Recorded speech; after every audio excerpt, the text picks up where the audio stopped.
دلوقتي هنبتدي نشرح الجزء بتاع التاب الخاصة بالكلاينت.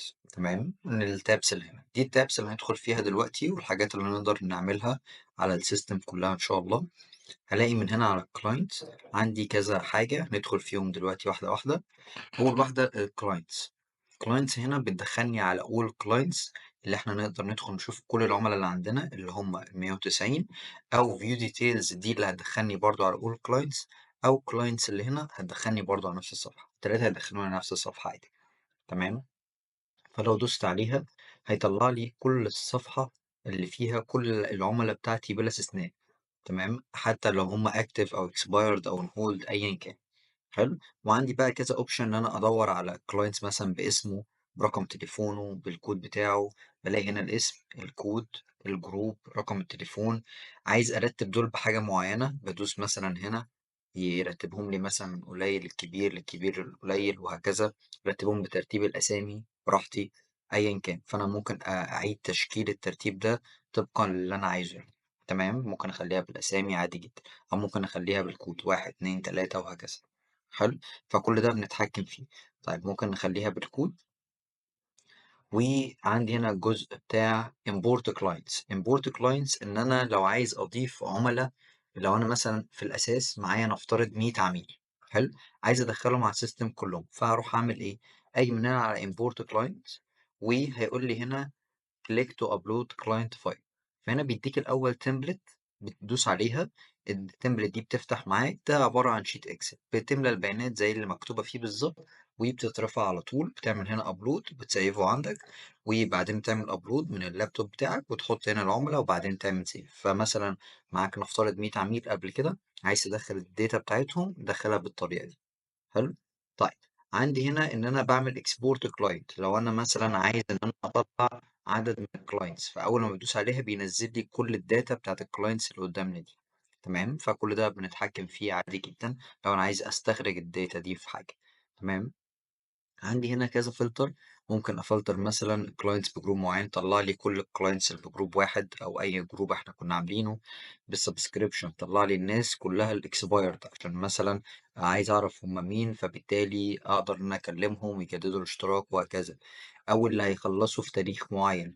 تمام، على حسب برضو الحاجة ايه. او مثلا هولد بتاعهم خلص او قرب يخلص، الفترة بتاعت الفريز اللي هم طلبوا ان هو يقفوا. تمام. او احدد كذا حاجه وابعت لهم كلهم تشيك ان معينه او مجموعه اسئله معينه لو انا عايز اعمل حاجه معينه يعني. تمام، فده جزء الفلتر. هنا ممكن بسيب اي فلتر من هنا، اي اعمل مثلا ابلاي للفلتر ده، او اعمل له فوق على اليمين اهو سيف. فبالتالي يتسجل معايا هنا في سيف ذا فلتر ان انا اسرش بعد كده على طول بالحاجه دي. وطبعا اد نيو ده اللي احنا اللي شفناه، ازاي بضيف عميل جديد من اللي عندي. ودي لستة العملاء اللي عندي كلها اهي. نفس الكلام، دي أول صفحة، تاني صفحة، تالت صفحة. ممكن أسيرش أصلا أو أخلي الصفحة اللي قدامي يظهر فيها 25 واحد بدل ما هما كانوا 10 بس، أو أيا كان بقى العدد اللي أنا عايزه. تمام، وهكذا. دي كده الصفحة بتاعت الكلاينت والكلاينتس اللي عندي. في هنا جزء تاني جواه صفحة اسمها فولو أب. الصفحة دي بتبقى شاملة أي شخص أنت بعته على فولو أب إن أنت محتاج تتواصل معاه، تبعت له مسج في أي حاجة محتاج تكلمها، عنده مشكلة وهكذا. طيب إزاي أبعت حد على follow up؟ مثلا لو دخلت عند حد اسمه بهجت كمثال، فلما بدخل عليه بلاقي هنا في زرار اسمه send to follow up. فلما بدوس عليه خلاص هو كده بيقول لي أنت عايز تكلمه إزاي وهكذا. الطريقة دي مثلا عايزة أخليه مسج وهكلمه في تاريخ معين، والستاتس بتاعته ان هو done ولا waiting، انا لسه فعلا ما كلمتوش ولا لا.